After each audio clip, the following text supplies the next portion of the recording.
everyone! Today I'm gonna be making an Oreo milkshake with my little sister. We start off by crushing a couple of Oreos. Then we take those Oreos and we put them in a glass jar. After that, we took some milk and added them to the Oreos and blended it. You could also add a little sugar to your Oreo milk mixture. Blend it until the Oreos and the milk are combined thoroughly.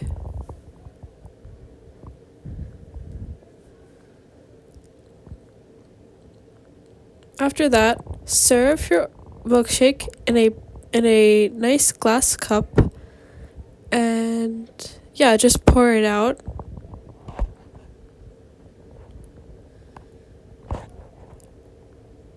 Add some whipped cream to your milkshake and enjoy.